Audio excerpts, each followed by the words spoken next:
Right, so this thought I'd do a walkthrough for my first free FLP for 2017, and yeah, this is the track. I'll play it real quick.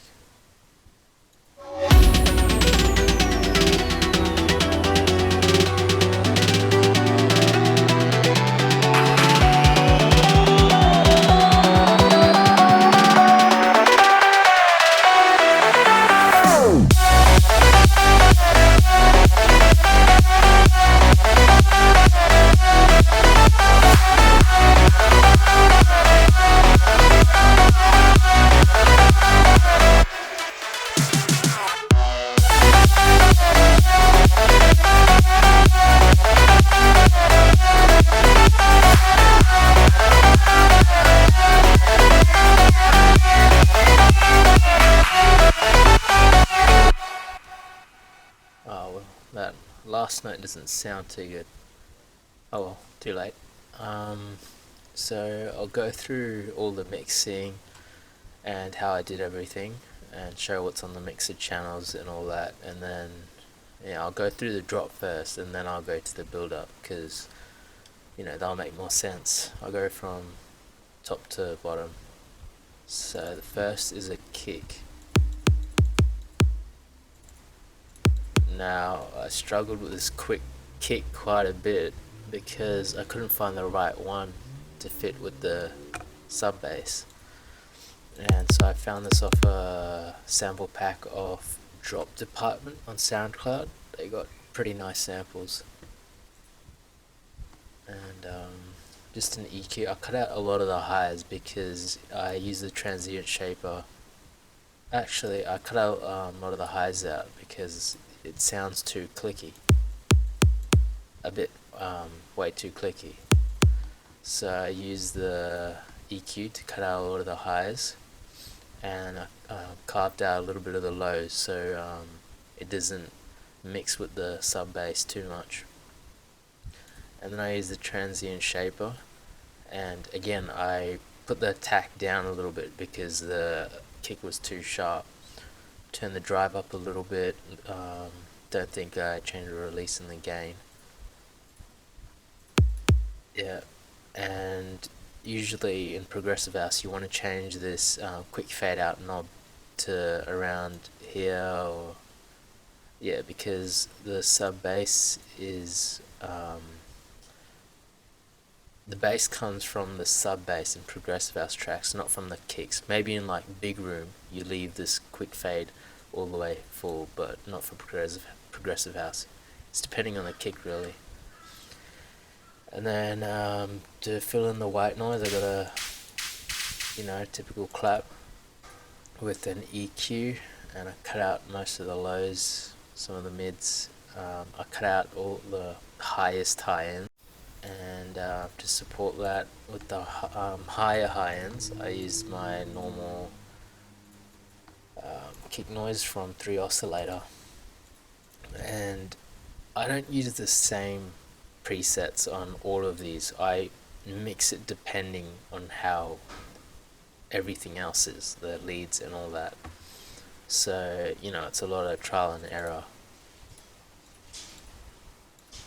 Okay, and the leads, so there's 6 leads. I'll go through them one by one. So yeah, this is the melody, and so the first lead is I've been practicing silent one, just seeing what I can do with it, and I just made this random lead, and it's just a saw wave, 2 saw waves, and EQ, cutting out the lows, a bit of the highs, and stereo enhancing it to make it a bit wider. And second lead, this is the main lead for the whole melody together. This is the thing that this is the mono lead. You can see here that I put it all the way into mono. And I think it's just a preset of some random place I found. Yeah. actually changed the pitch quite a bit because there was too much attack, too much click in it, and put the cutoff down a little bit because it sounded too much like a vowely type of sound. And same thing, I usually just have EQs on my leads, I don't do too much with them. Cut out the lows, cut out the highs. Third lead is a pluck, not a pluck, but a synth that has more attack to give it, to give the whole leads together compressed, that more attacky sound. It's just, yeah, another preset off the same preset pack of the previous one. Yeah, I really like that attacky, spiky sound. I did a high shelf cutoff, kept some of the mids, and again cut out the highs. And this is more the loud saw, what do you call it, the I forgot the word, the super saw type of sound. And yeah, I use this preset a lot, Vandalism Eyes.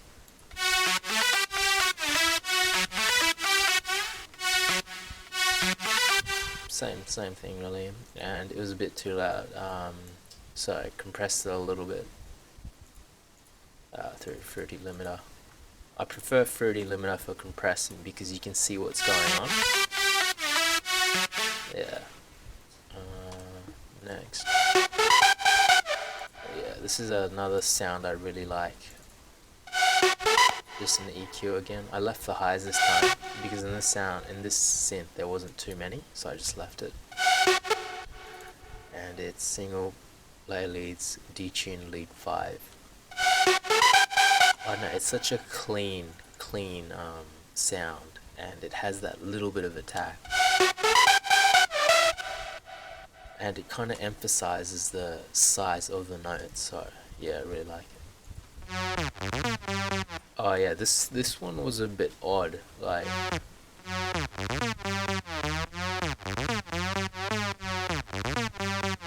yeah, it's actually a bass, but I cut out the lows, a lot of the highs as well. This is what it'd sound like normally.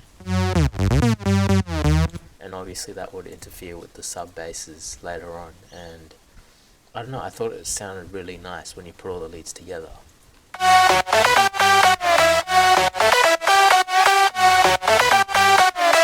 Kind of fills in the lower spectrum of all the leads. And all of these leads are linked to send track, send bus 1 for sidechain. It just makes it a lot easier than having to put you know, LFO tool and kickstart on all the leads. It'll use a lot of CPU. And how you do that is, whoops, click on a mixer channel and then click route to this track only. So that means this mixer channel will unlink from the master and link straight to send bus 1, and send bus 1 will link to master, so it doesn't go through twice, the master channel twice. Okay, yeah, I also made the leads quite slidey. This key, that one, and that one. You know, it just kind of makes it a bit different, makes it less generic, I guess. So, I don't know. Yeah, okay, the chords. This is the chords, and yeah, so it's in, all the notes are in the shape of the melody, all the keys in the melody, so it kind of keeps that energy rather than once the key hits, it runs out of energy. That doesn't make sense, but oh.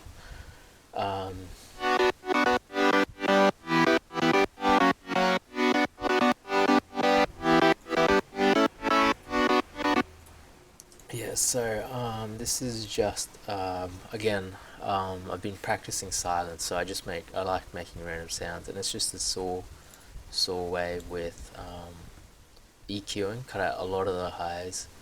That's what it'd sound like normally. and obviously that high end part would mess with the lead, so I'd cut that all out, and the low end would obviously mess with the basses.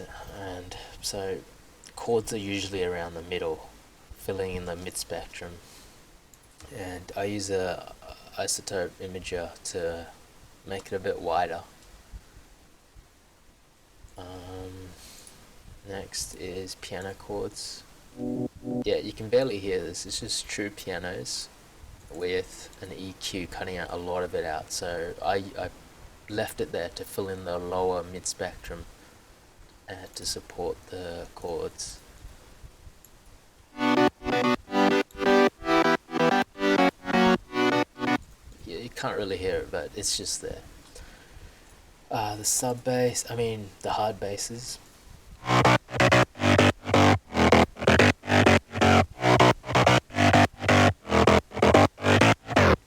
Yeah, with this I have the chord changing. So here it's in F4, but here it's in A4, just to change it up a bit. Anyway, the bass. This is the main hard bass. And no, muted the delay and the reverb, and it's got a Camelcrusher on it, so this is what it's at normally. And with the Camelcrusher. Yeah, this was a very wide sound, so I actually made it a bit mono using that stereo separation. And EQ, cut a lot of the lows because that's where the sub's going to be. Highs because don't want them to interfere with the leads. That's the Camelcrusher. And then this one, you know, you can't really hear that, but listen to when they're together and when they're not together.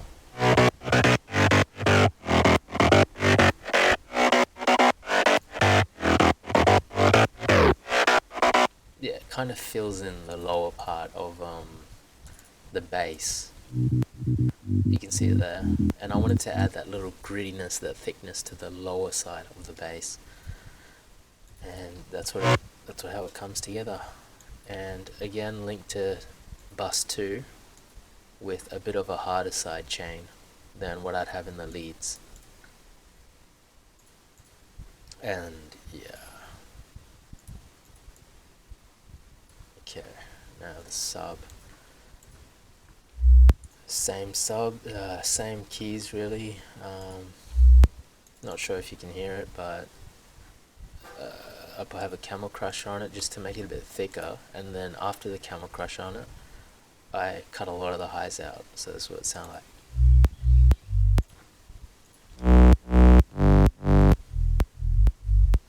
Yeah. And yeah, all the subs, yeah, and the chords and the leads, they all have a tape stop effect on chords and the basses, sorry, they all have a tape stop effect on the last note, half of the last note. You don't hear it, but you know, it's just there again. And then on the impact we have this sound. I've really been using this sound because it's nice and powerful, and it's not just white noise, and you know, it just fits really nicely. And it's also pretty wide when you put that stereo enhancer on it. And white noise for the 4-bar transition. I think it's like a Swedish House Mafia reverse clap. Sebastian Grosso style, he loves that sound. And so after the first 4 bars, I thought it was a bit too repetitive, so I wanted to try out something different that you wouldn't typically hear. So I added these this thing, because I imagined in my head that little voice would sound good. So this is what it sounds like.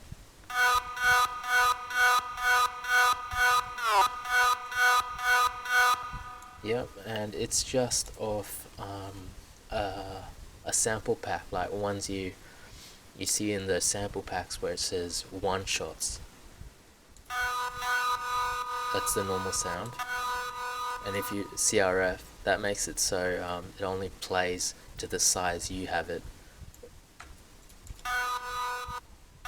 Yep, and it's got blood overdrive, so it doesn't change the whole what's the word, dynamic, but adds that distortion. EQ, kickstart, because I didn't send it to any of the buses. Reverb to make it a bit wide. Glitch, just to make it a bit different, and stereo enhancer. And yeah, and it's panned, all of them are panned, you can see it here. So it's panned left, right, etc, etc. And then in the fill, it's, you know, pretty simple. It's just I took one of the sounds from there and just singled it out and put it here.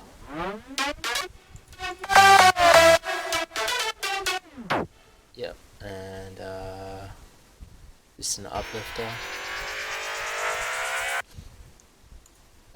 with these other sounds in the fill. You know, it's just trial and error what sounds good. And this here is one of the same things from here, but pitched all the way down. And it's transitioned through with just one kick in the start. Yeah, and then it pretty much starts again. Same with the crash, and I think I only added this here this time. Hi-hats to kind of support, make it a bit groovy. Added a side chain to make it feel more realistic. And yeah, there's nothing different here. Oh, besides this, I got the same little sample here. I put it here, but this time what I did was, instead of putting an uplifter, like a pre-made uplifter like that, I pitched up the sound, that vocal thing, by 100 semitones, I think it was. Oh, 100 cents.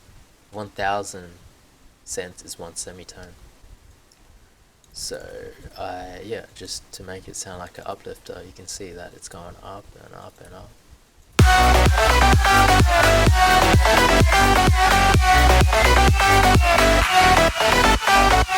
Yeah, and that goes through with panned kicks, claps, I mean, that I used in the build-up.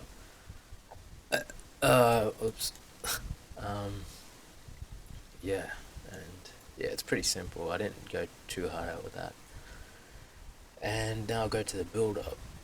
So what I did here was, I can't remember what track, but I got this idea off one of Jacob Ledholm's tracks.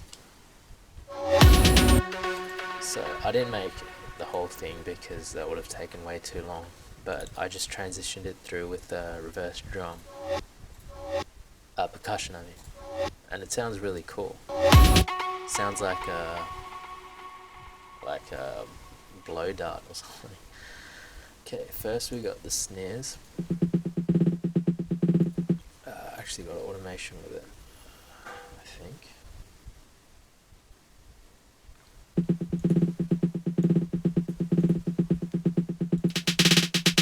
Yeah, there's automation with it. So it's a pretty odd kind of snare to have in a progressive house build-up.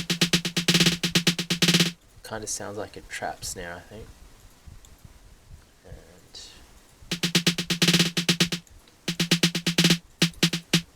it sounds nice and attacky. The high end sounds nice, and you know, blood overdrive, EQ, kind of keeping the 152 hertz for the deeper part of the snare. And yeah, I added this side chain to make it feel more realistic, because if you listen to it like this, it's just like, you know, kind of too computerish, but when you add that, it kind of adds that wavy effect. And then I have yeah, it's just small notes and then changing up every now and then. And yeah, this is a normal snare with a lot of deeper, you know, deeper spectrum, but like it's pretty quiet just to support that other snare. Yeah. And then during the other part, during the next bit, 15 seconds, a kick comes in, and it's, you know, a lot of the high end is cut out, and quick fade in is turned up a little bit, and same with quick fade out. So that's what it sounds like. Actually, leave that. Yeah, because I just wanted the deeper end of the kicks.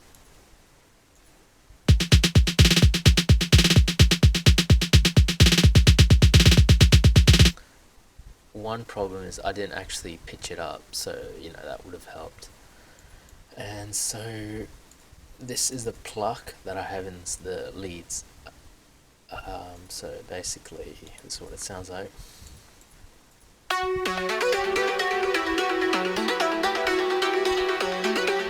And it's really bright and like reverby and delay-ish sound, so it's nice and wide, lots of delay, lots of reverb, and it's like it covers the other leads. That it's pretty much the leads there here with a filter. Whoops. Yeah, pretty filter, and it's just fading up. Let's see here.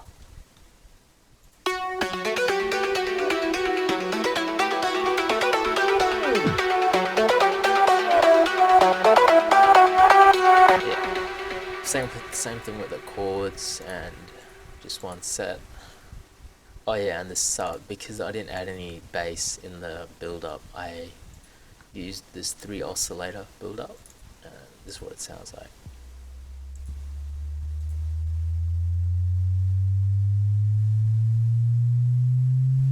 Yeah, and I cut out to 84 Hertz because I didn't want it to, you know, distort everything so much.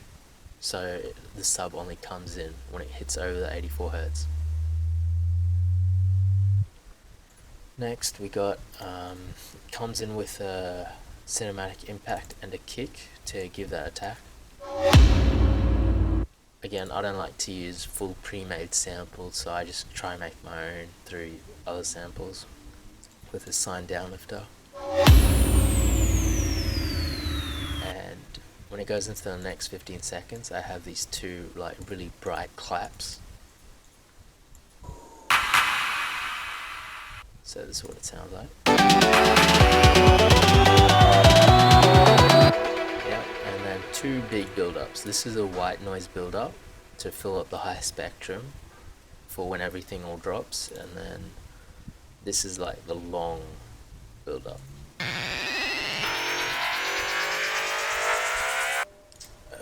What else? Okay, and when the impact hits, I cut out the chords and the pluck. Make sure the pluck goes quiet right here, because don't want that to be in the drop. And the leads fade down a little bit, and obviously sidechain starts on the drop, and the bass cuts out because of this EQ, because you want the bass to hit on the drop.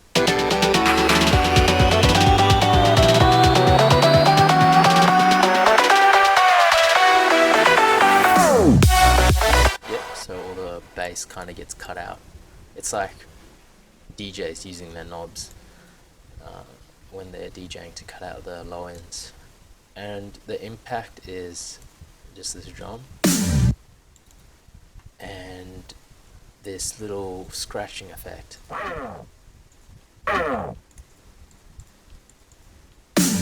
So it sounds like this. Yeah. And the main thing about the impact is that the feel is that the leads all come together and has this tape stop effect, so it makes it like a nice big fill. So you can that type of sound. Yeah, God, my videos always go for so long. Yeah, I don't know what else I can explain.